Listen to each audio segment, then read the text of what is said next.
Welcome to the Virtual Memories Show. I'm your host, Gil Roth, and we're here to preserve and promote culture, one weekly conversation at a time. You can subscribe to the Virtual Memories Show through iTunes, Spotify, YouTube, Google Play, and a whole bunch of other venues. Just visit our sites, chimeraobscura.com/VM or vmspod.com to find more information, along with our RSS feed. And follow the show on Twitter and Instagram at VMSPod. Well, the last week was a blur, but I think I'm settled down for a little bit now. And I spent last Sunday through Thursday in New York City for a ton of meetings for my day job. It went well, but it was tiring, especially because of hotel sleep or lack thereof. I managed. I was staying in New Jersey and taking the ferry over to New York City each morning, and that worked better, I think, than just staying in the city. I did hope to go to Christopher Bollin's reading and Q&A with Edmund White that Monday night, but one of Tuesday's appointments hit me up at 5:30 p.m. on Monday asking to reschedule to that evening from breakfast on Tuesday. So that's how this particular conference goes. So I had to do that instead and missed seeing Christopher and Edmund, both of whom have been on the show and both of whom I would have loved to catch up with in person. I wound up spending my evenings in the hotel room reading Faith, Hope, and Carnage, the book of interviews with Nick Cave and Sean O'Hagan. And that may not have been the wisest thing to do when sitting around by oneself in a hotel room. But again, I got by. Then I got home, had a day to recover, and then I spent Saturday with another past guest of the podcast, Everett Glenn, or E.S. Glenn, down in Princeton, where he was in from Europe for a lecture. He was giving a lecture. He and his girlfriend and I got to hang out for a few hours, lunch, coffee, and I turned him on to my favorite menswear place in Princeton, Hilton, which we just got lots of gabbing to do. Everett and I had never met in person. We just had our one podcast, and that was the only vocal interaction we've had. We've been emailing and trading postcards and such for years since, but it was great to talk for real, and his girlfriend is really awesome. So we had nice conversations all around. And both of them are, I'll just say, avid listeners of the podcast and readers of my Substack. The only thing I'll say about that is it creates complications for me when I say something that they may have already heard me say in the show, either in an intro or during a conversation. And that can that can undercut the illusion of sincerity that I've worked so hard to cultivate all these years, where they hear me say something and sound as though it's original and then think, but wait, he said that like 3 weeks ago. Anyway, I didn't ultimately want to bore them or repeat myself. And I think we managed okay. They didn't seem to lose respect for me after a few hours of conversation. And frankly, I was happy to have non-pharma conversation with people in the arts, and to talk without having some microphones on the table. It was really nice to just sit and catch up with these guys. And I'm hoping it leads to more conversations, because there's a possibility Everett could be teaching here longer term. Anyway, next weekend is the opposite. I will be moderating a live panel with Noah Van Sciver at Mocha Fest in New York City. This is going to be on April 2nd, 2023 for you time travelers out there. So not only are we going to be talking for recording, we're going to be doing it in front of an audience. And so there's that whole dynamic to factor in too. I'm just lucky they didn't schedule us against or opposite the Neil Gaiman, Colleen Doran panel, at which point it probably would just be me and Noah sitting by ourselves talking. But anyway, all that stuff aside, let's get to this week's show. Now, my guest this time is Priscilla Gilman, who's the author of The Critic's Daughter, a memoir, which is out now from Norton. We thought about getting together a few years ago. I think we connected on Twitter through a Harold Bloom reference or something. But we decided to wait for this book to come out instead, and it was worth it. See, The Critic's Daughter is about Priscilla's, we'll say, complicated relationship to her dad, the theater critic and Yale drama professor, Richard Gilman. he and her mom, they split up when Priscilla was around 10, which is just about the age my old man moved out. And the book, it hit me in certain ways because it really goes into the tough details of, well, Richard was in tough financial straits in the immediate aftermath of the split.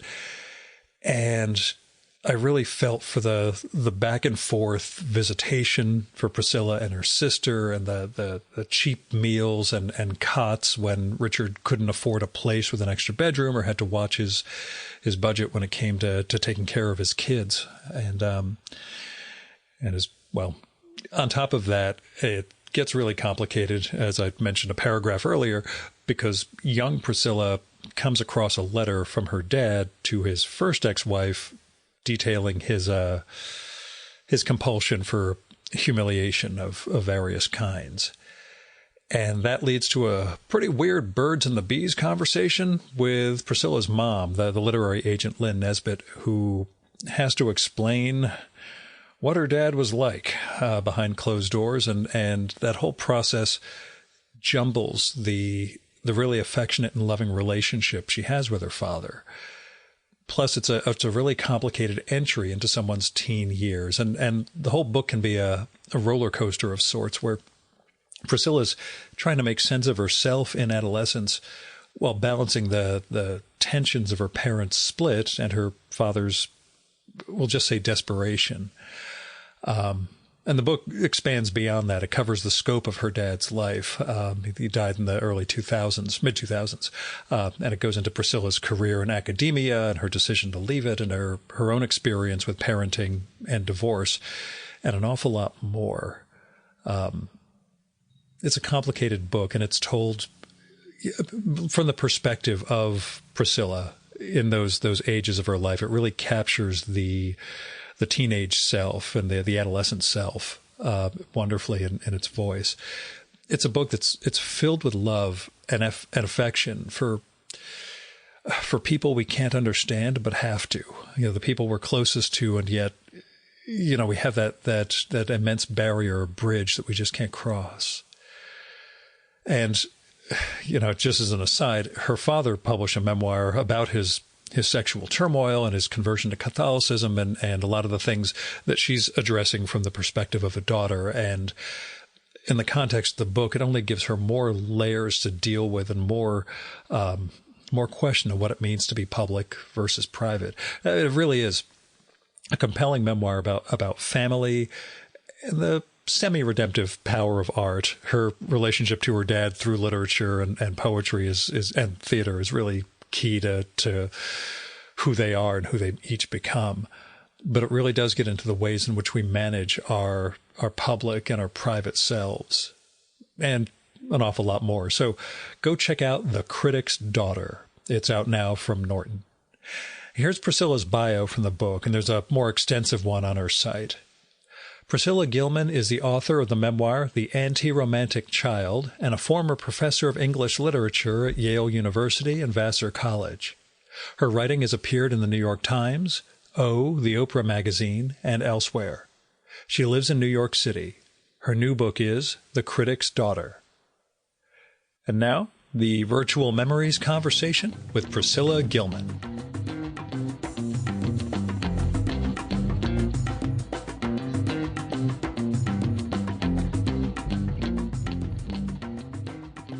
When did you feel you were ready to write The Critic's Daughter? I first, it's interesting. I went to an Authors Guild event in 2015 that was honoring Joan Didion, and my mom was receiving the award on Joan's behalf. Roxana Robinson was the president of the Authors Guild, my mother's client. And at that event, I saw Jill Crements, the photographer, who's in my book, right, who is a friend of my parents, took a lot of pictures of me when I was a child. And she asked me what I was working on. And I said I was working on a book about my father. And so in public, you can trace it back to that, right, Gil? Sure. But I wasn't seriously or in earnest working on a book about my father at that time. And then Jill wrote a piece about the event and announced that she had talked to Priscilla Gilman, who was writing a book about her father. And I was like, oh dear. Now, also, right after that conversation with Jill, I was talking to Delia Ephron, who was also at this event, is a client of my mom's. And I used to work with her when I was an agent. And I love Delia. And I said, I have this title, The Critic's Daughter, and I really don't know what to do with it. She was like, that's great. You should do it. Write this book. So that's when I sort of started thinking about it. Originally, though, it's interesting that you phrase it in terms of when am I ready, right? Because you can sense, Gil, that this was a monumental psychological and emotional undertaking for me. Also intellectual undertaking, because there was so much research that went into this book. I originally conceived the book as being more about his cohort and more about Stanley Kaufman and Anatole Breillat and Christopher Lehmann-Haupt and Alfred Kazin and Elizabeth Hardwick, and a book about that sort of era in our culture, 1960s, 1970s. I mean, I'm born in 1970, but I was going to go back a little bit and talk about them. And then it really evolved over time into much more of a personal memoir. Do you remember the point of that transition where you really understood this is the story you had to tell? Yeah, we sold it as a proposal in 2017. So that was 2 years after that Authors Guild dinner. And I think the proposal sort of straddled both. It had a lot about the cohort. It had a lot about what it meant to be a critic then. It also had more personal stuff in it. There wasn't one point. It was a slow evolution, I would say. Mm-hmm. Yeah. How do you see the approach to this one differing from the Anti-Romantic Child, your first memoir? You know, it's the Anti-Romantic Child had different kind of challenges built into it. Although at the time I thought it was an extremely grueling and difficult book to write. Now in retrospect, it seems like a piece of vegan cake. Compared to this one. Anti-Romantic Child was different because the people were alive and evolving and growing. So it was like I'm writing about my son, and I start writing the book when he's about 7, and then he's growing and new things are happening. And every time I think, oh, I'm done, some other incredible episode or anecdote or development would occur. And I'd say, oh, no, got to keep going. More to say. And it was difficult to cut it off and say, okay, we're going to stop here. Even though he's going to continue to grow in the year until this book comes out, here's my last scene and I'm going to stop. It was much easier because it was much more fresh. And I had all these emails. Emails are fantastic. They are the best gift writers, especially memoirists, could ever ask for. They're like a for diary. Searchability and yeah. It's just, you can date everything. You know exactly what you said, how you felt at various times. So the book about my father, I mean, it involved a ton of academic / intellectual research, like going back and reading his thousands of pieces that he'd written. I mean, there were so many that I had never heard of, didn't know existed. I had never read any of his 7 books all the way through before. I went back into all the reviews of his work. I read every book Anatole Breillat wrote, all of Stanley Kaufman's film criticism, tons of research into the Upper West Side. I wanted to get everything.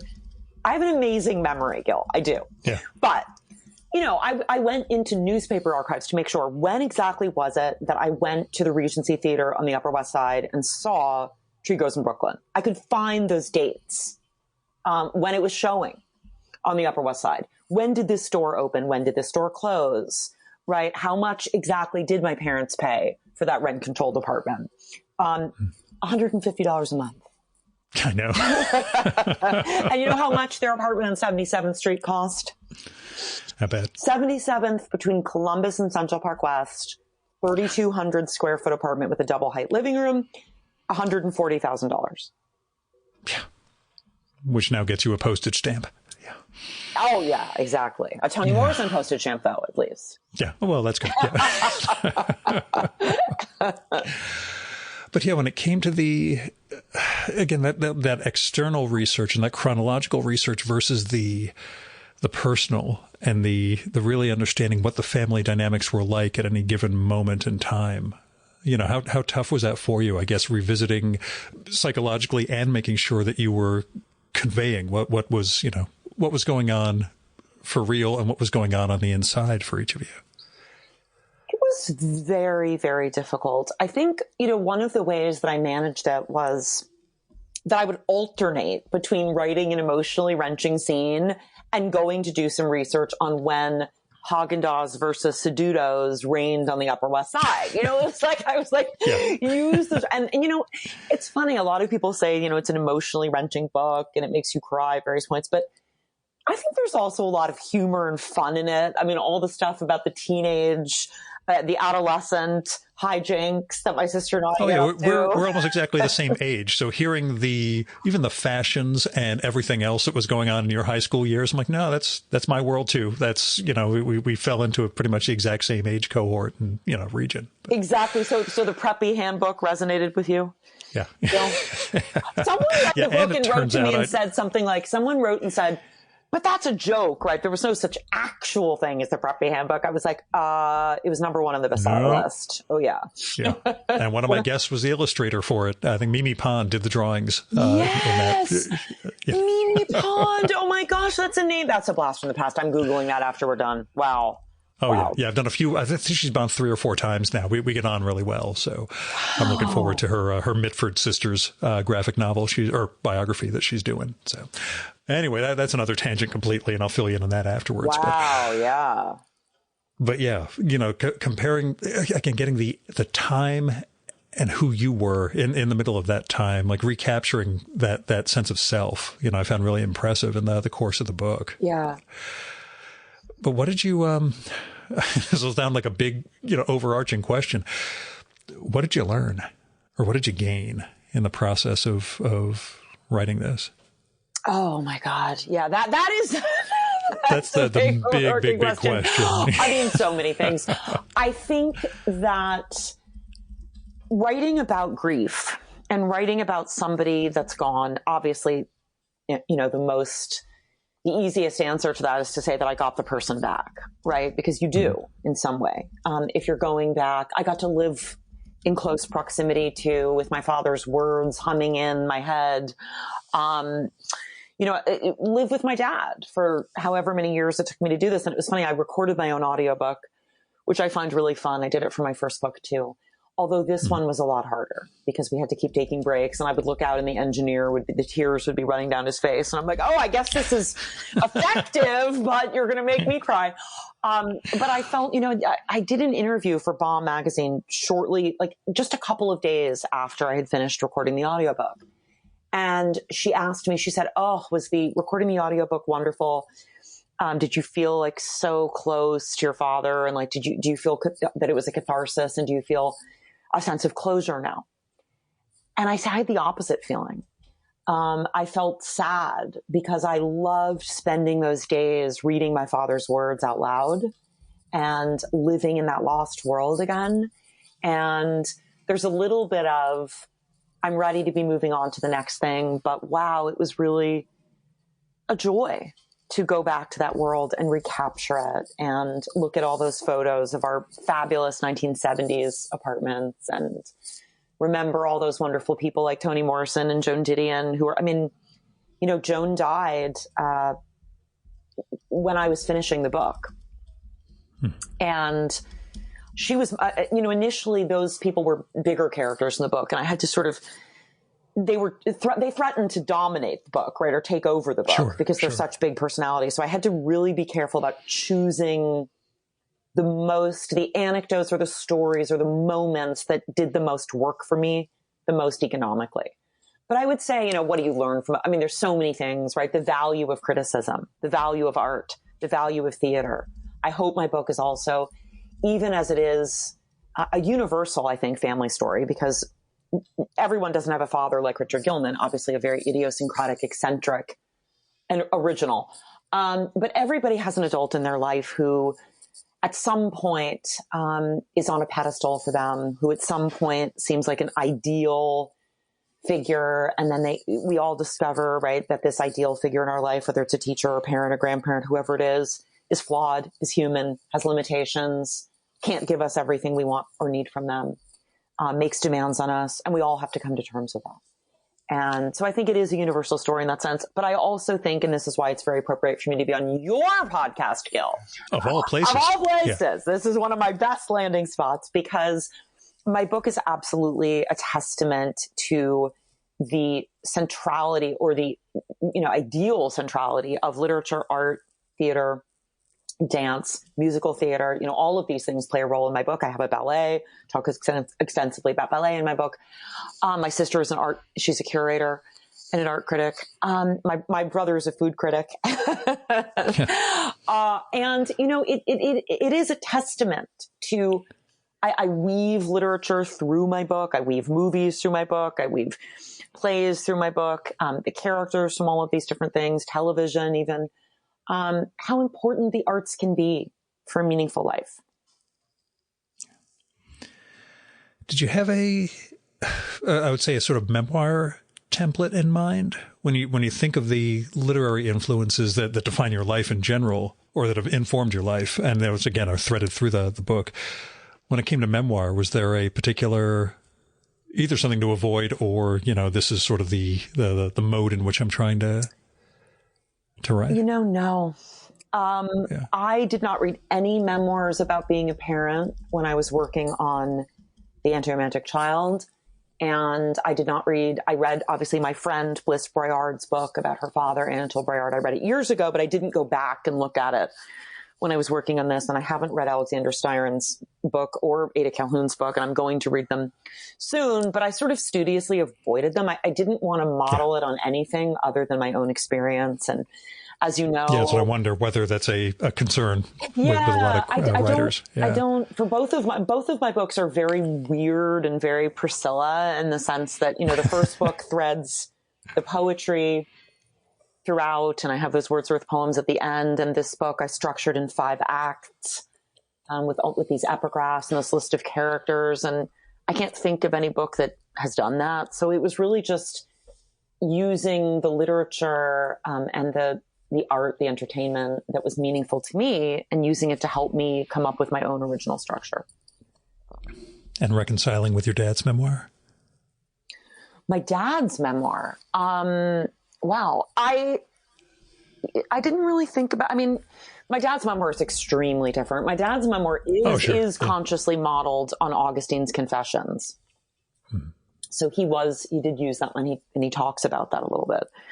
But it was funny. I don't know. I didn't think about my father's memoir in terms of structure when I was working on this. I don't even remember if there is much of a structure. I don't think there is. I think it's just a flowing narrative. I don't think it has, it's not broken into sections in the way that mine is. I don't think. Yeah, how did the book change, beyond that initial shift from being sort of about the critical and literary scene into this? How else did it really evolve for you over time? And were there moments in the research where, holy crap, I need to go back and rewrite X because I have just understood a new context for it? Yeah. So the biographical stuff about my father, I would say that the most challenging act to write was Act 1 of my book, which does both a very personal, evocative, detailed, textured representation of my particular experience of my father as a child and my childhood with my sister.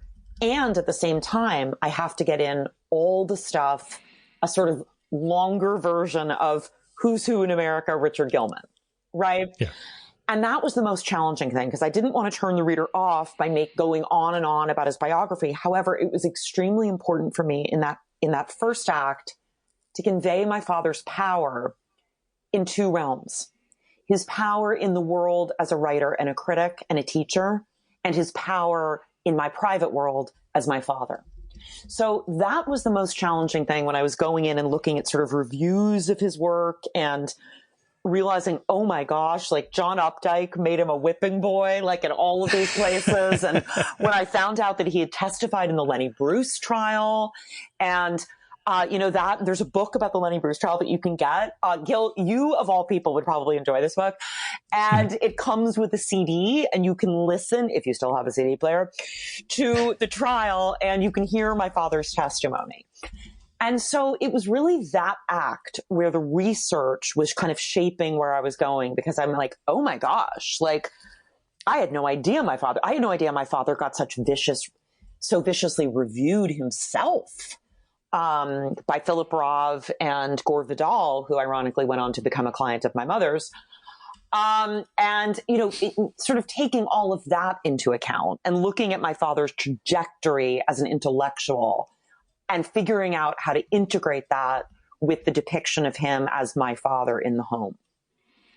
Yeah, that to me was one of the most fascinating aspects of the book. Your parents' professional personae and their personal lives as sort of inversions of each other. Like the way he was seen as ruthless as a critic, and your mother was seen as this sort of earth mother giving figure to her clients. And yet the way you portray the family on the inside, the roles come off as reversed. I just thought it was really fascinating to see to see how well you limn the outside facing world and then, demonstrate what the inside was like. Yeah. That reminds me, Gil, one, oh my God moment in the research was when I found that piece that I talk about in the book, At Home with Lynn Nesbitt and Richard Gilman. In the New York Post, of all places. It was a different time. Yeah. There are pictures of my parents. There's a picture of them. I think it was 1973 or 1974. And I get the last line in the piece. I asked for 2 peanut butter sandwiches. And that was the last line in the piece. But there was a recipe of my mother's, and there was a picture of my parents that I really need to put up on Instagram soon, where they look so gorgeous, both of them, and so 70s. Like my father's wearing a turtleneck sweater and my mother's very elegant. And they're sitting on these 2 chairs in the living room, and there is absolutely no chemistry or connection between the 2 of them at all. And it was like, oh my gosh, my parents kept this from me. I didn't see this piece when I was little. If I had seen this, I would not have believed their protestations that they would never split up. Because wow. Yeah. I'm hip. When you're on the inside and you're seeing stuff incrementally, it's like growing up. I live in the town where I grew up in, although it's not germane here, but there was I live in the house I grew up in, which really freaks people. Yeah. See, I wish I lived Everybody in the freaks out over that. Well, yeah, that's a different situation completely. But yeah, it's, there was a family here where the husband and wife would throw these great parties, good people, 2 great kids. And they split up, and somebody pointed out afterwards, they never actually saw these parents speak to each other at any of these parties. They were always great facing out at the world, but they never interacted. And that became that makes sense, as to why this split came, because they were a nice social couple, but this was not a marriage. It wasn't a situation that was working on the inside. And once the kids were off to college, I think that was the, we can stop now, and gave up that way. But yeah, nothing as, I'll just say weird as the way your parents split up and the revelations that came out about your father and his well, he writes about it in the memoir, his sexual proclivities and everything else that was going on.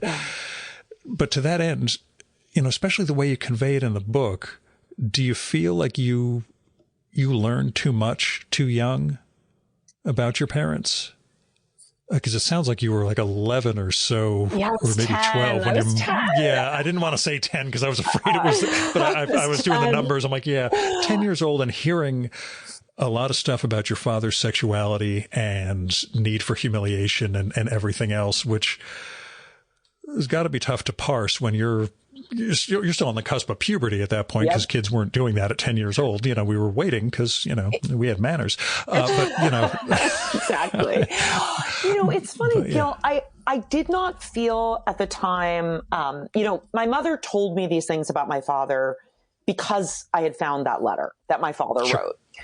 So, and some readers of the book have said, oh, this is so cruel of your mother to tell you all these things. And I really didn't feel it was cruel at the time. And I don't think it was cruel now. I think she was doing the best that she could to help me make sense of something that I had inadvertently seen.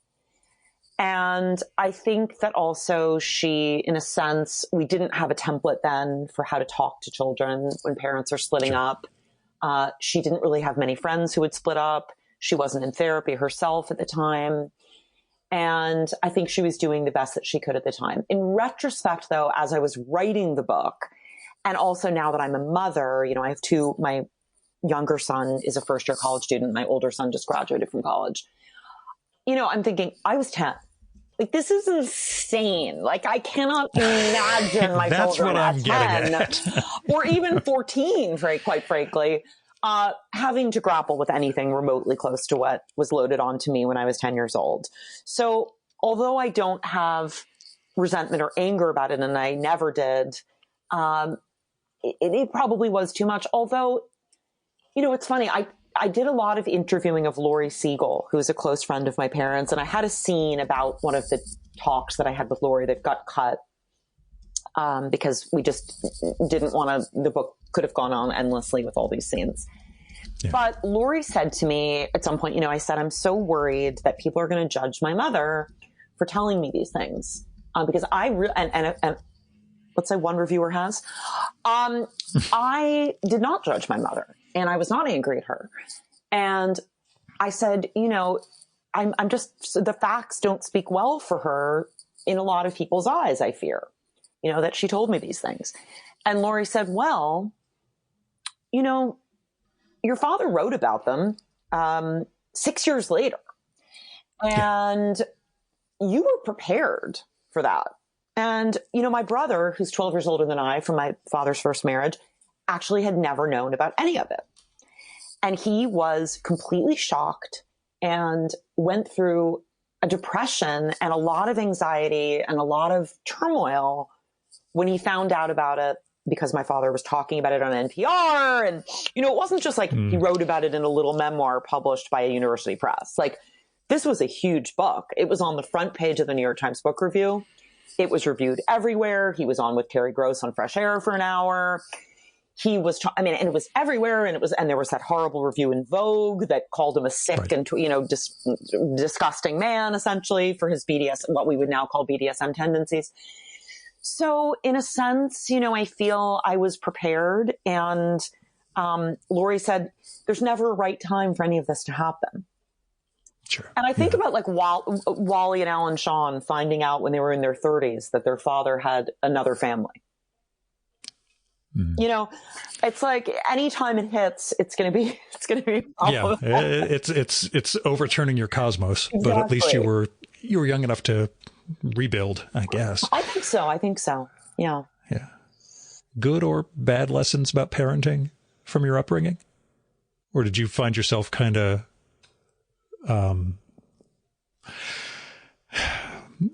did you have, I guess, examples or anything about your own upbringing that really played into, being a parent yourself, or did you find yourself kind of feeling your own way? I think as a parent, I'm very much a combination of my two parents, in the sense that I and my sister adore parenting in the way my father did, getting down on the floor, playing games, reading, all of that, living in the cathedral space of childhood with our children. At the same time, I think that my mother, I wouldn't describe her as an earth mother, even as an agent. I don't think her client. Yeah, it was weird. I was trying to come up with the best term for it. Just a really giving figure, but you also frame her as being extremely not tough, harsh. And that's what you need to be as a good agent, right? She's relentless, but also supportive. And she's a relentless advocate for her clients. And I needed to be a relentless advocate for my children because, as you know, I have two children with special needs. My older son is autistic, and that's what my first memoir is about, although he doesn't get the autism diagnosis, actually, in the course of the book. And my younger son was profoundly dyslexic and dysgraphic and was in special education all the way through 8th grade. So I had to sue the Department of Education every year to get their tuition reimbursed in the special education schools that they were in. And, I really had to be, and all along the way, make sure they get the supports, make sure they get the therapies, and in that, I really channeled the best of my mother, like being relentless, honest, firm, not giving up, making sure that I get the best situation possible for my kids.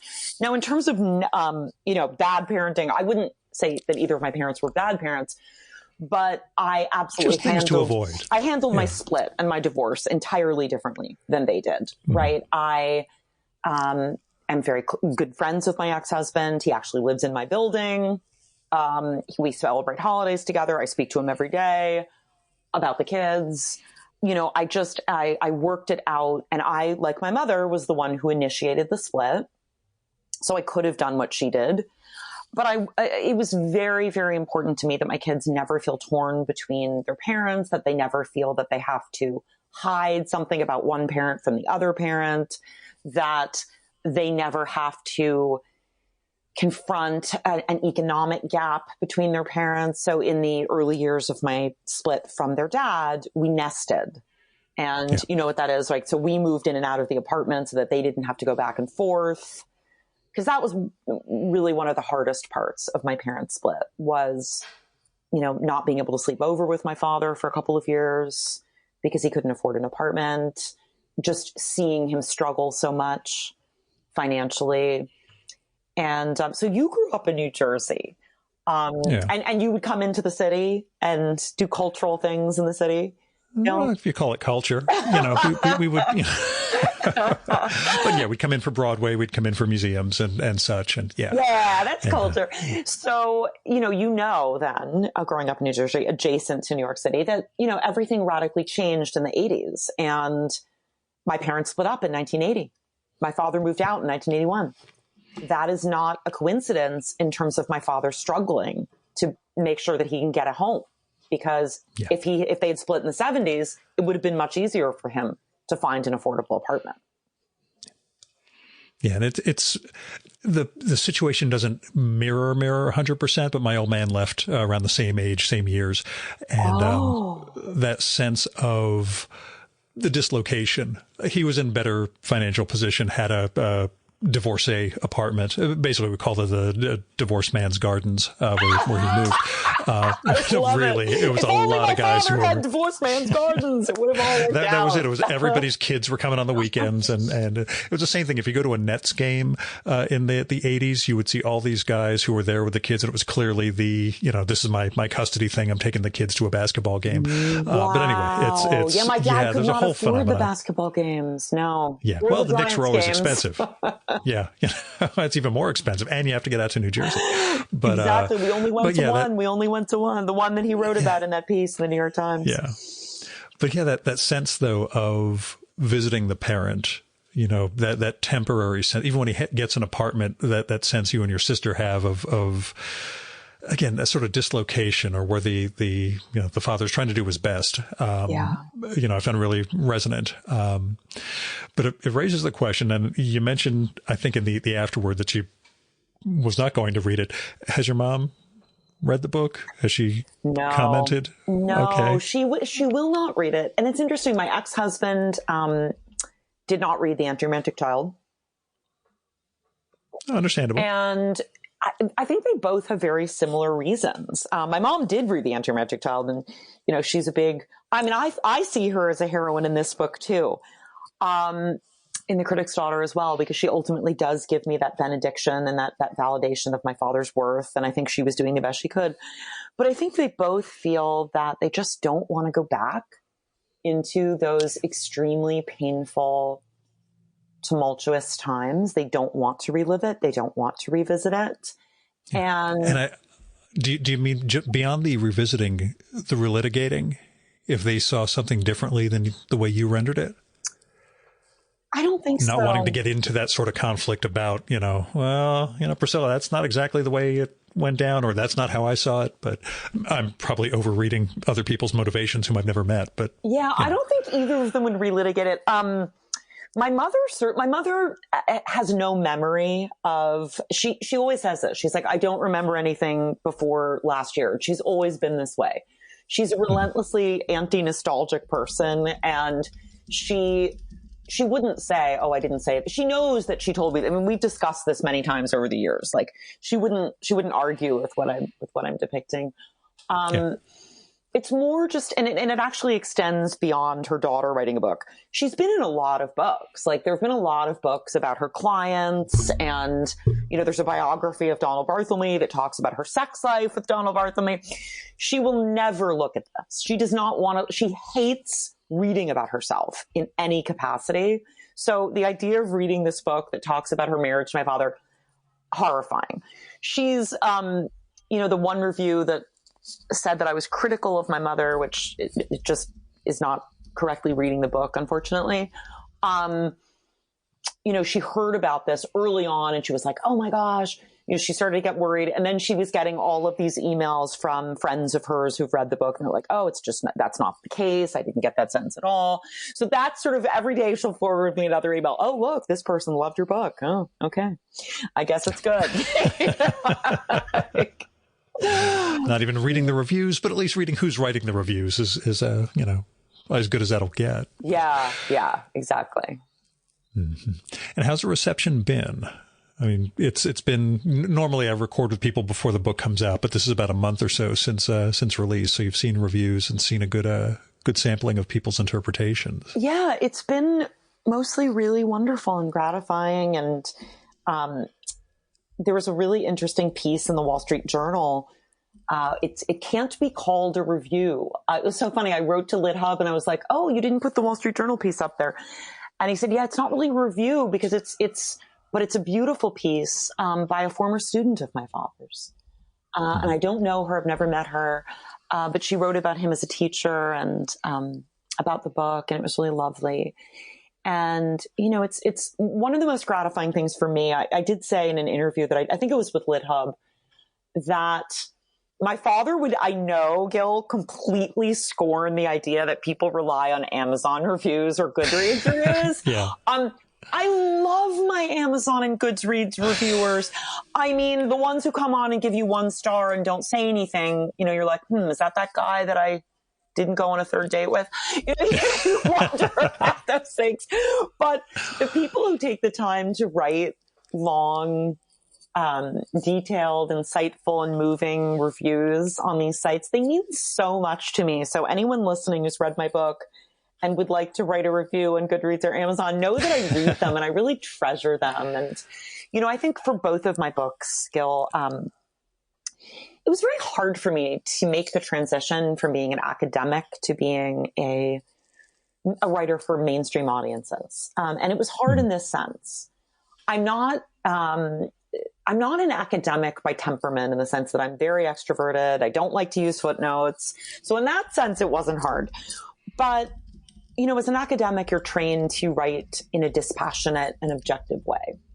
And because you've read both of my books, I really lay it all out there. I go there, as my mother would say. I make myself very vulnerable in the books. And I think that, so when readers respond to the vulnerability or they say, this really helped me, it helped me make sense of my own parents' divorce or my own parenting experience with a child who wasn't what I expected. Because that's the universal story of the anti-romantic child, right? It's, yes, Benjamin has special needs, but none of us get the child that we expect to get. And we all have to grapple with that in some way. It's very moving to me. I mean, I hope that my books can help people feel less alone. I hope that I felt totally alone when my parents split up. And I hope that, by bringing things into the light and talking about them and sharing them with other people, that I can make the reader feel him or herself accompanied, less alone, able to make more sense of their own parents or their own children in some way. Yeah, I think the degree to which you sort of demonstrate how we'll say your life, especially your adolescence, is sort of a series of reactions to your parents and their behavior and trying to win them over and trying to keep the peace and trying to make sure your sister isn't hurt and everything. As somebody who has that we'll just say diplomatic tendency, as opposed to make everybody happy and try to win over every single human being, which doesn't work, but you nonetheless pursue it. It really doesn't. No. And that's part of my anxiety going into every single podcast, which is why I'm glad we're hitting it off so well early on. But yeah, it's I feel for you. I get it. Yeah, it was the younger child in this case trying to keep people from shouting at each other that imprinted on me at far too young an age. But Gil, I get it. And I think that's one of the reasons why you're such a brilliant and empathetic podcast host, because you learned it. And I think, it's one of the reasons why teaching comes so naturally to me. Helping everybody in the room, whether it's in person or virtual, to feel heard and to mediate between very different personalities and to sense a tension brewing and ward it off at the pass, right? I learned that at a very young age. But that's another aspect of my book that I hope can help people is just, it's hard to be, and it was hard for me to sort of acknowledge this even, Gil, like to say things were difficult for me. Right. I'm so used to being caretaking others and making sure that others are okay. And I think that was one of the things that both my editor and my agent pushed me to do. They kept saying, wow, little Priscilla, I want you to feel empathy for her. Like, I want you to acknowledge finally how hard it was for you.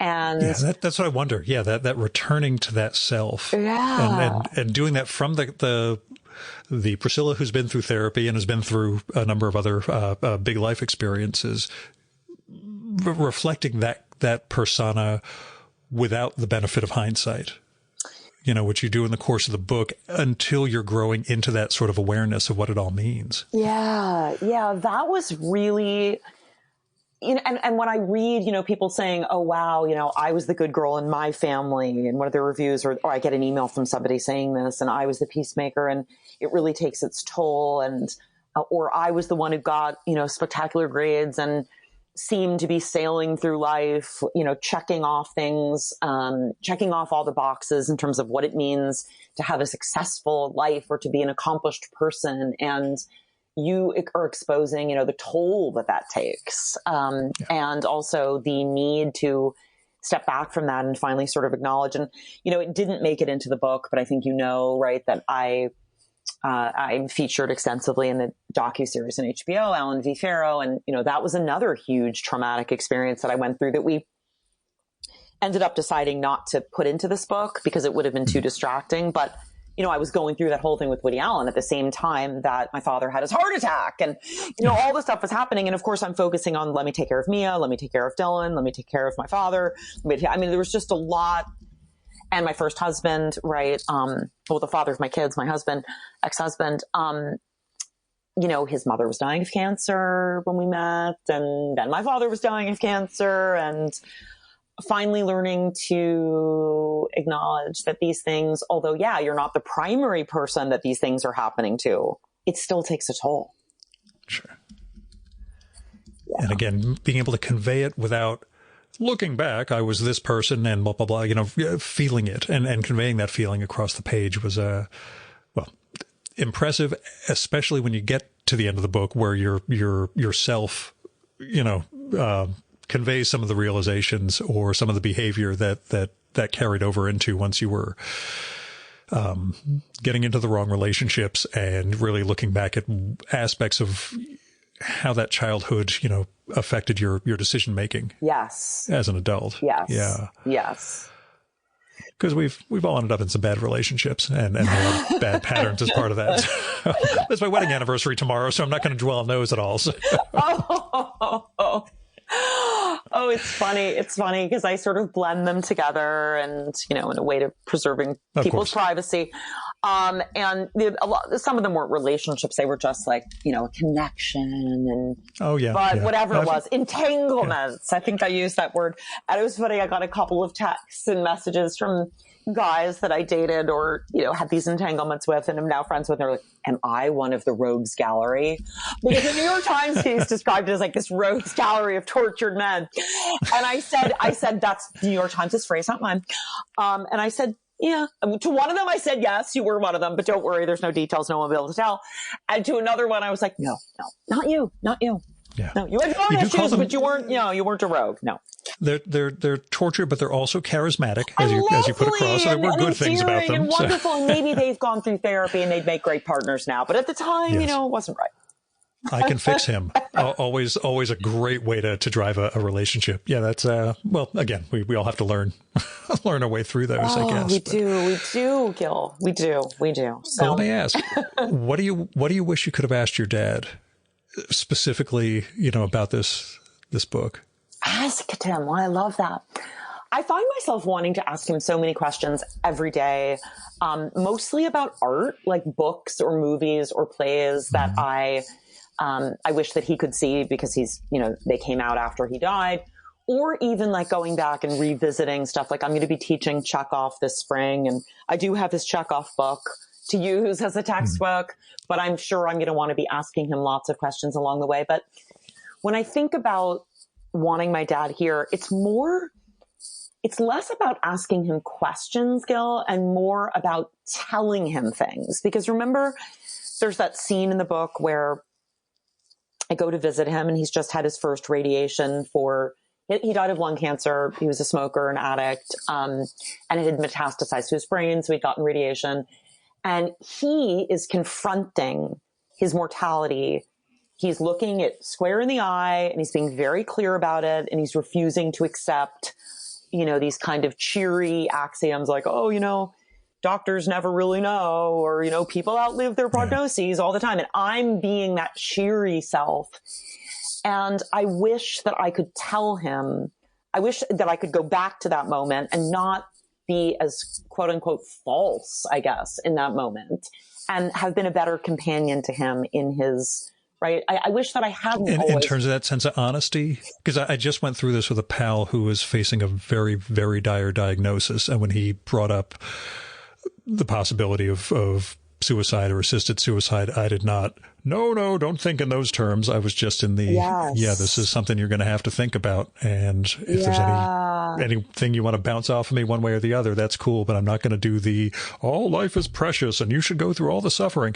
It's exactly with the idea that if I was in that boat, I wouldn't want somebody like when I got my leukemia diagnosis 2 years ago. I did not need people, you'll beat this. It was more the, real experiences that they or their family members had gone through. But anyway, I always keep interjecting that. I so agree with that. I mean, there's a beautiful quotation from Henri Nouwen, the Jesuit priest, who I think died of a heart attack and had a lot of secrets. And I wonder about him and the toll that keeping the secrets of his sexuality had on his health. And I read, and there's a beautiful quotation from him, which I'll send you after this, and maybe you could put it up in the link, about how the best friend to somebody who's struggling or suffering is somebody who is not focused on curing or healing or, the most positive outlook, but is just able to be there in that space of not knowing, in that space of mystery, in that space of uncertainty, and not rushing to fix or heal or solve.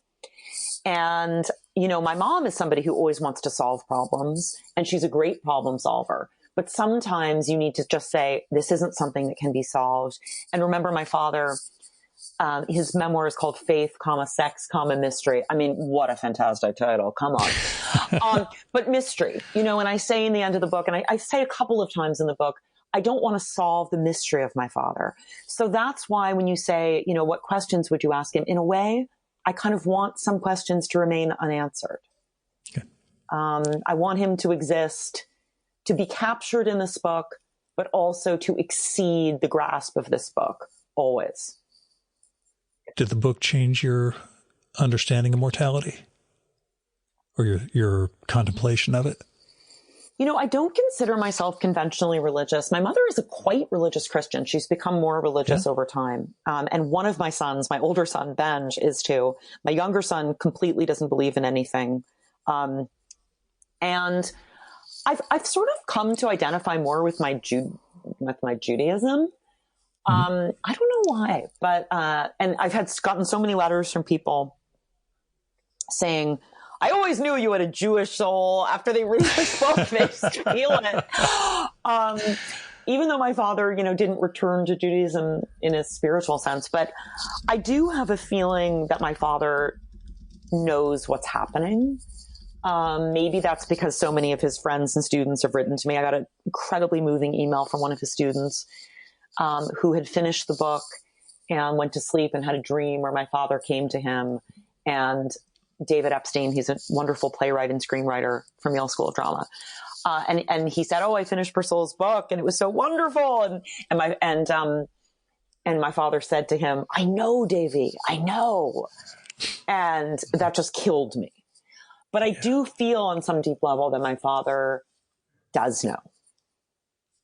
So if that means something about a life after death, I don't know. But I do feel like he's around somewhere. I don't know exactly where, but he's somewhere. Yeah. Yeah, it's one of the things that struck me just, with the literary figures in the book early on and throughout. So many of them, like Broyard, Brodkey, Bartholomew, they all died young. And it's seeing what they really didn't they, Gil? And my father was 83 when he died, but that was young because his genes should have had it. His parents died at 99 and 96. No one in the family had cancer. It was such a clear example of dying because of an addiction. He was addicted to cigarettes. Anatole died of prostate cancer. Harold died of AIDS. Bartholomew died of cancers related to drinking and smoking. They lived hard, these guys. Yeah. It's a miracle my father made it to 83, quite frankly. Remember, he had hepatitis C. He was diagnosed. Yeah. Got it through sex, we think, because we don't think he ever used needles. But who knows, Gil? There are a lot of secrets. He could have just had a tattoo that you never saw. That's always a possibility. I'm just kidding. That is always a possibility, although none of his wives saw it either. So yeah. But yeah, that sense of the living after in various ways, whether again it's spiritually or through the work, and I mean, one of my post-diagnosis things is that on Yom Kippur I find myself reading books written by people as they were dying, like Broyard's Intoxicated by My Illness this past October, and This Wild Darkness. You have? Gillian Rose's book. You're the first person I've done an interview with who has read those books. Well, and I have them both on the shelf behind me, Gil. I reread them writing this book. Yeah, someone turned me on to Broyard, and again, it was probably books. It was a piece about books written by people in the process of dying, and that's where I discovered the Broyard. Although I love the notes at the end much more than the finished pieces that comprise most of it. Isn't it wonderful, though? I miss Anatole so much. I miss him every day. Have you read Kafka Was the Rage? No. That's the weird thing about most of these guys is that the only things I read are their dying books. Hitchens is an exception. Hitchens I'd read a lot of, and his mortality book was a okay. You need to read Kafka Was the Rage. Richard Gilman is a fascinating character in that memoir, and you need to read. You do not need to read Harold's 30 years in the making novel. The Runaway Soul, I have the first edition, the only edition of. I will never, after going 40 pages into it, I'm like, No. But you do need to read First Love and Other Sorrows, his story collection that made his name. His first one, yeah. Oh, it's so good. I mean, Harold scared me when I was a kid. I talk about that. But I will never forget when he came to a party and he had a cane and he had an eye patch and he had AIDS, but he was saying that he had Lyme disease. I mean, talk about secrets too. So many of these guys had so many secrets. Like my father knew that Anatole was Black. He didn't tell us, but he knew the whole way along. He knew. Mm-hmm. But Anatole, such an incredible writer. I mean, just his criticism. Go back and read his reviews. Did you miss I mean, again, you were a child for it, but the sort of golden age of literary criticism? I do. I do. Although there were a lot of problems with that era too. There's the gatekeeping mentality, the white male thing. I know. Lack of diversity. Although Anatole turned out not to be a white male, but and at that time it was like being a Jewish critic was difficult. I think.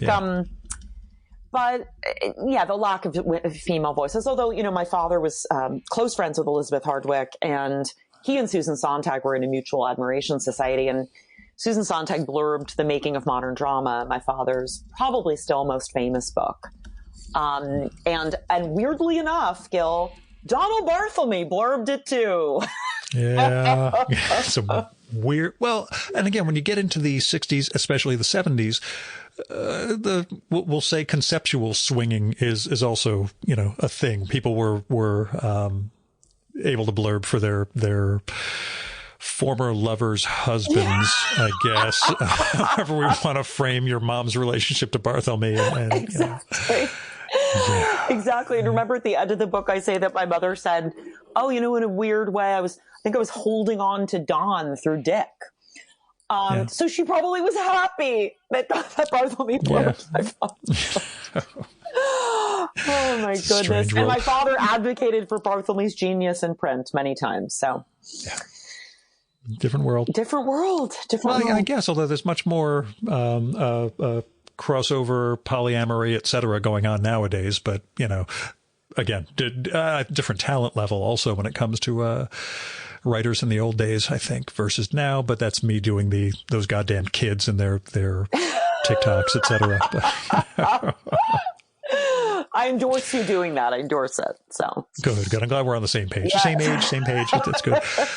But tell me, how do you define the role of a critic? And in some respects, the difference between a critic and a reviewer, which was pushed on me very early on in the podcast when I interviewed Michael Dirda down at the Washington Post. I asked about him as a critic, and Michael was like, "I'm not a critic, Gil. I'm a book reviewer." That's interesting. Okay, so I don't have a critical theory. I read books and I write about them. I'm like, okay, I never made that differentiation before. So yeah, I think everybody does it somewhat differently. I think Ben Brantley, in his absolutely gorgeous obituary for my father in the New York Times, talked about my father sort of straddling both of those things, because obviously he was the drama critic for Newsweek in the 60s and the drama critic for The Nation in the 80s. And he was not an academic. He did not have an advanced degree. In fact, he didn't even have an undergraduate degree, we found out. And he was an autodidact and was not a critic in that sense. I do call myself a book critic. I have written for the New York Times. I've written for the Chicago Tribune. I've written for the O Magazine. But now I am a regular critic for the Boston Globe, where I review mostly fiction. But I guess, my father did differentiate, and he would absolutely consider himself a critic. He wasn't just a thumbs up, thumbs down reviewer, although he didn't, Ebert and Siskel were great critics. That's why when Michael said that, I was really, I felt it was too self-effacing. I feel like the reviews become criticism if they're done well, and his are done well. Absolutely, they do. It's more just a question of space, right? Like if you write for the New York Review of Books or you write for the New Yorker, you're going to have a higher word count. The Boston Globe has been generously allowing me to write. When I was first reviewing for them, it was like 700, 800 words.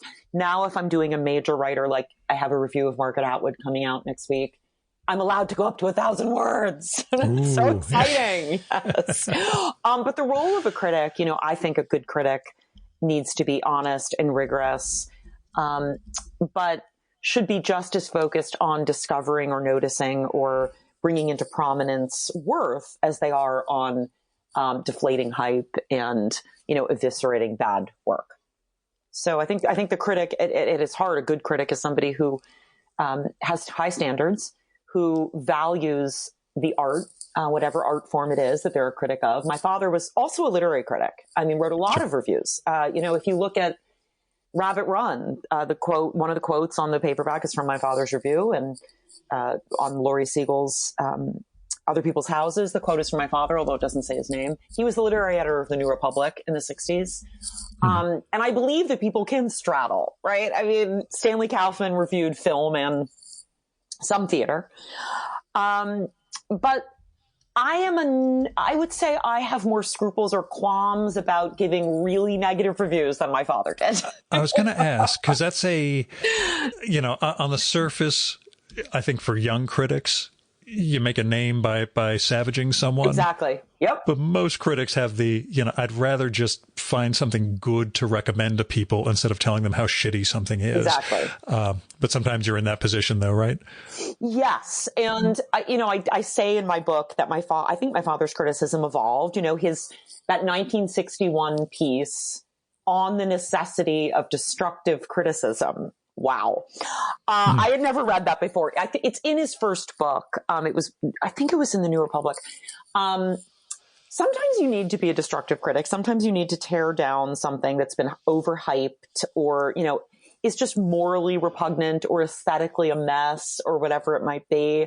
But my father did evolve into somebody who wanted to focus more on celebrating, analyzing, and helping other people love what he loved. And so his last complete original work was his book, Chekhov's Plays, right? Where his favorite writer of all, Chekhov, and he writes a chapter on each of the major works.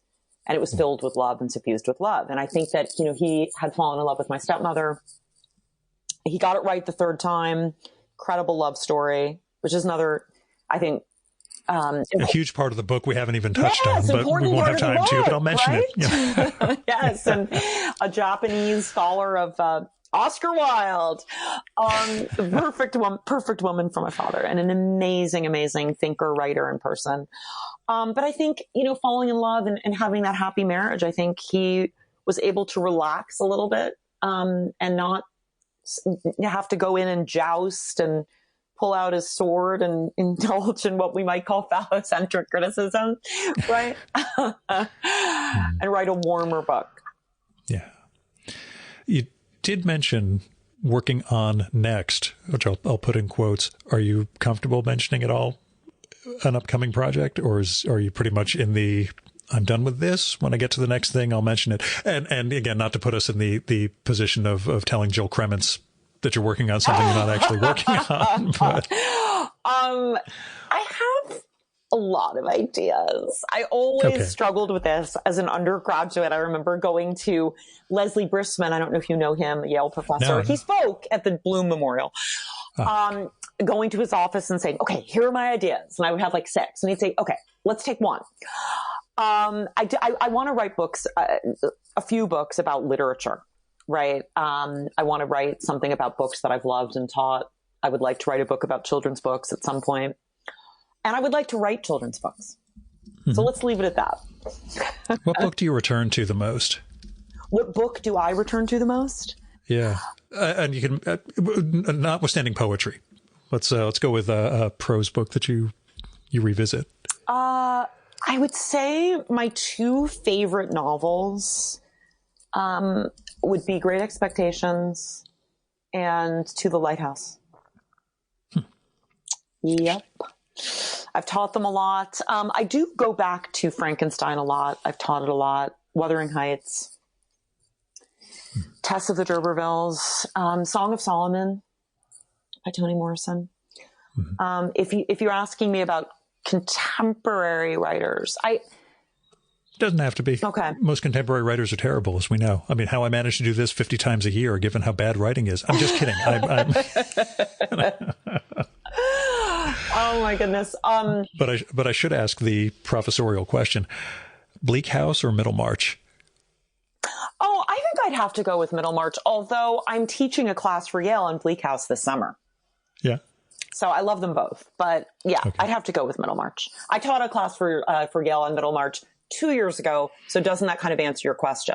I did Middlemarch first. Now we're going to Bleak House. I'm hip. Yeah. Okay. It's always my brother's big question. It's that and Anna or War and Peace. Oh, Anna, 100%. Okay. Yeah. And Dostoevsky or Tolstoy? Dostoevsky. Okay. Yeah. I'm actually teaching Anna Karenina this month. See? My father was very clear. It's Dostoevsky all the way. And I read all of Dostoevsky when I was in high school under my father's tutelage. I'd ask, what do you think that says about him? And then what do you think it says about you? Oh, I think it says Dostoevsky in focus. I think my father was kind of repelled by Tolstoy's intense Christianity. Yeah, I was going to say an almost Olympian, which is the wrong religion to use, but that sense of an over God. Yeah. I think instead of a cosmos in chaos. Brothers Karamazov was probably my father's favorite book. There's a new translation coming out. I I saw in Edelweiss there's a new translation coming out this year. So, yeah, I forget who by whom, but I'll look it up. I'll zap you after this. But This is the sort of thing we nerd out over. I still have the hardcover of the first Pavir and Volokhonsky counterpoint translation of The Brothers Cave from like 1990 or thereabouts. Yeah. Wow. Yeah. So I was a nerd for that way back. My goodness. Wow. That is incredible. Wow. Yeah, that was one of those. I read I forget who the original version I read was. It wasn't Aylmer Maude. Constance Garnett, maybe. I think mine was Constance Garnett. Yeah. So this, new translation. I better hunt this down. And, it's only in hardcover. And I will be that nerd who everybody laughs at, even at Hampshire College. It wasn't a good undergrad experience. But anyway. You went to Hampshire College. Yeah. I forgot that. My brother went to Hampshire College. Oh, yes, that's right. It's in the book. I went to St. John's College afterwards as the antidote to Hampshire. Well, that makes so much sense. Yeah, I sort of needed the Western civilization foundation before going to Hampshire, but didn't think to get that. Gil, so this is explaining you to me. Not that I'm diminishing your mystery, of course, because you have to see the grasp of this analysis. But Hampshire, it's so funny. I have some students who took my class at Yale Alumni College who have graduate degrees from Yale, so they were able to do that. And I found out the two of them are St. John's undergrads. And now every few months or so, I teach a group of St. John's grads, a virtual book group on some classic. And they're all so smart, so interesting. We had it on my younger son's list. He got in early to Yale, so he didn't end up, which was a miracle of miracles. The only good thing that happened in 2020. Yes. And he's doing directed studies at Yale, which I did. The great books. Yeah. Yeah, for me, it was the Graduate Institute at St. John's instead, because I'd already finished it at Hampshire, which not as rigorous as what the undergrads go through although I did study Attic Greek the summer before my senior year of Hampshire. I took Attic Greek down in Annapolis with a St. John's tutor and then came back a year later for the 2-year program, because what the hell? I didn't have anything else going on. I may as well spend my time learning, playing basketball, and having undergrad girls look up to me. You sound exactly like my younger son. It's actually eerie. He was on the basketball team, and he just messaged me. We're going to pick him up from Yale for spring break, and he literally just messaged me. I said, "What are we doing this summer?" He's like, I've got to get my Greek going. I was like, okay. I can lend you my Liddell Scott lexicon if you want. But it does raise the last question, although this is pre-Attic, which my brother always asks also, Iliad or Odyssey? For me, it's 150% Odyssey. Yeah, see, girls are like that. I'm just kidding. I don't mean but really, I think my son, James, my great books guy, I think he would say Iliad.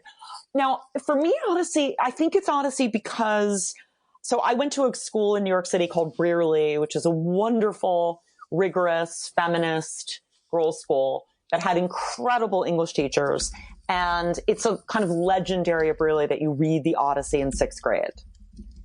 And so, it was imprinted on me. So I didn't read the Iliad until, and I did Latin all the way through Brearley. I took the Virgil AP and was much more into Virgil, actually. And then in directed studies at Yale, the great books thing, the first book that you read is the Iliad.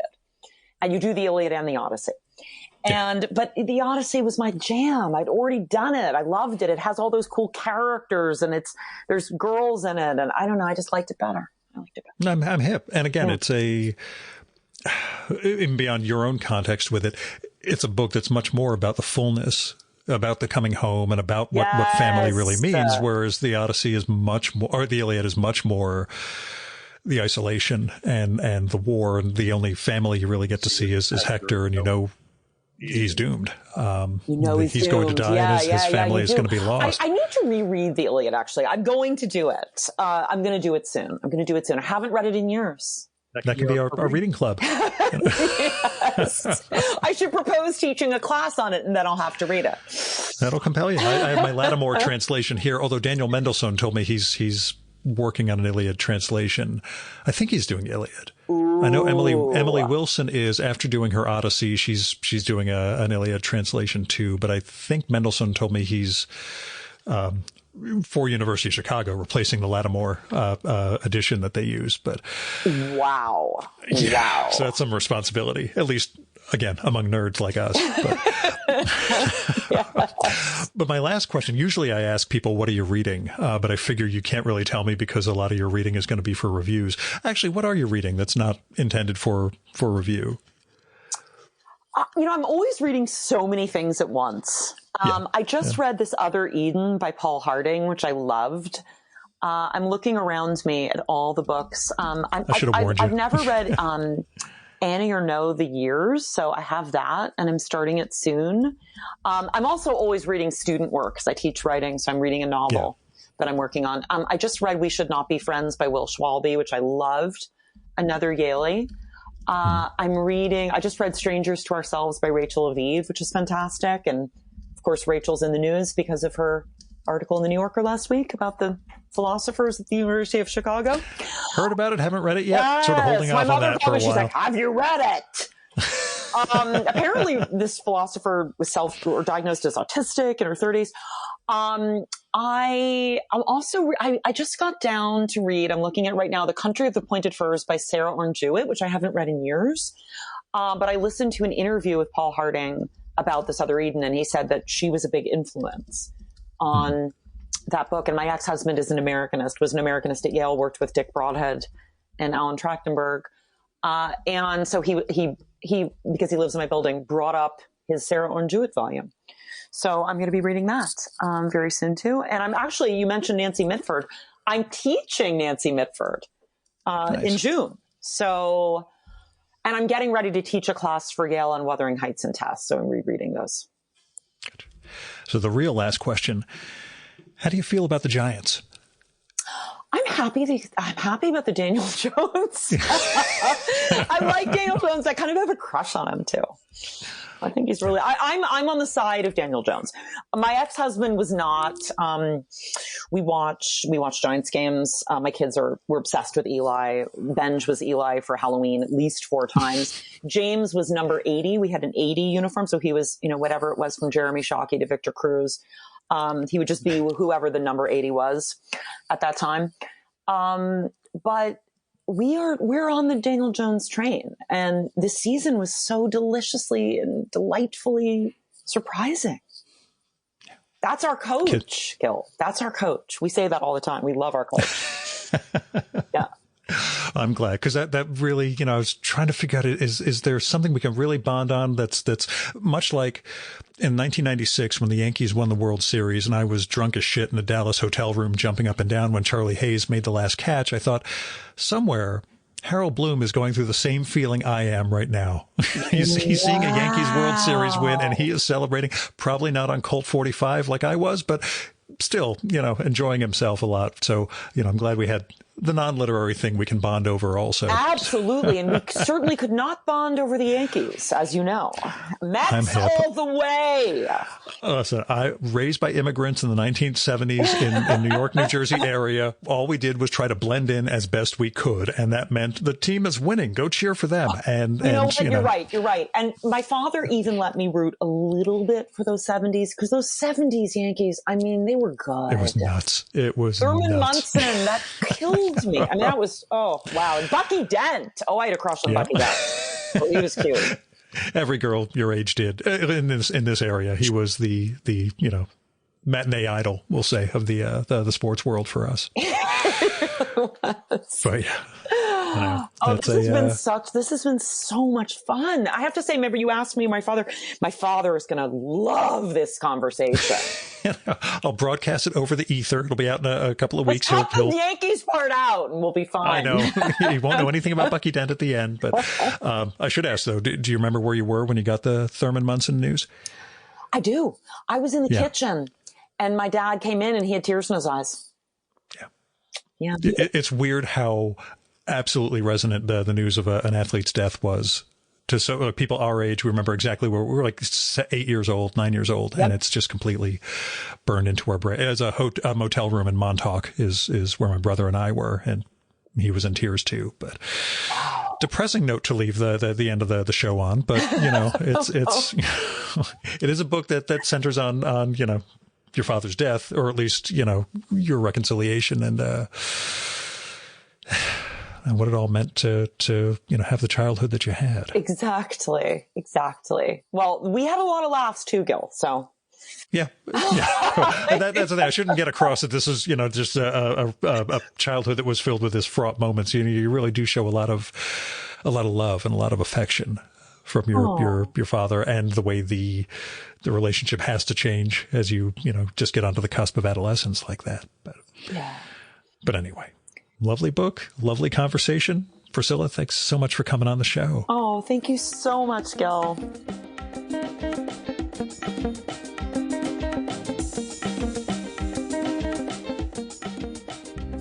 And that was Priscilla Gilman. Her new book, The Critic's Daughter, is out now from Norton. And like I said, it's a fascinating take on literary New York, seen through the eyes of a child of divorce. And it really does kind of change the scope of what a memoir can be. So I hope you give it a read. You should visit her site, PriscillaGilman.com, to find out more about her books, her articles, interviews, speaking engagements, and a lot more. There's an awful lot there, so give it a look at, again, PriscillaGilman.com, which is PriscillaGilman.com. She's also on Twitter as Priscilla Gilman, also all one word, and on Instagram as Priscilla.Gilman, but all spelled the same way. And don't worry, I'll have links to all this stuff in the show and episode notes for this one. Now, you can support the Virtual Memories Show by telling other people about it. Let them know there's this neat podcast, comes out every week, fascinating conversations with really interesting people. You can also help out the show by telling me what you like and don't like about it, who you'd like to hear me record with, or what movie or TV show or book or music or piece of theater or art exhibition or whatever you think I should check out and turn listeners on to. And you can do that by writing me a postcard, letter, email, DM, or by leaving a message on my Google Voice number, which is 973-869-9659. That goes directly to voicemail, so you don't have to worry about getting stuck in an awkward conversation with me. And messages can be up to 3 minutes long. So if you get cut off, just call back and leave a second part of the message. Or third, some people have gone really long. And let me know if it would be okay to include your audio of the call in an upcoming episode of the show. You might say something interesting that would be good for the listeners, but I would never run something like that without the speaker's permission. Now, if you've got money to spare, don't give it to me. My day job treats me pretty well, and my expenses, all things considered, are pretty minimal for the show. So I do hope you'll give to individuals or institutions in need instead. And you can find people through GoFundMe, Patreon, Kickstarter, Indiegogo, Crowdfunder, and other crowdfunding platforms like that. And if you're looking for somewhere to go with institutions, I give to my local food bank every month. I occasionally give to the Poor People's Campaign, freedom funds, election funds. I make targeted campaign contributions, but I'm a lobbyist, and that's part of what I do. Planned Parenthood and Women's Choice funds. There are all sorts of things you can give either money or time to help us build a better world. So I hope you will. Our music for this episode is Fella by Hal Mayforth, used with permission from the artist. You should visit my archives to check out my episode with Hal from the summer of 2018 and learn more about his art and painting. And you can listen to his music at soundcloud.com/Mayforth. And that's MAY4TH. And that's it for this week's episode of the Virtual Memories Show. Thanks so much for listening. We'll be back next week with another great conversation. You can subscribe to the Virtual Memories Show and download past episodes at the iTunes Store. You can also find all our episodes and get on our email list at either of our websites, vmspod.com or chimeraobscura.com/VM. You can also follow the Virtual Memories Show on Twitter and Instagram at vmspod, at virtualmemoriespodcast.tumblr.com, and on YouTube, Spotify, and TuneIn.com by searching for Virtual Memories Show. And if you like this podcast, please tell your pals, talk it up on social media, and go to iTunes, look up the Virtual Memories Show, and leave a rating and maybe a review for us. It all goes to helping us build a bigger audience. You've been listening to the Virtual Memories Show. I'm your host, Gil Roth. Keep reading, keep making art, and keep the conversation going.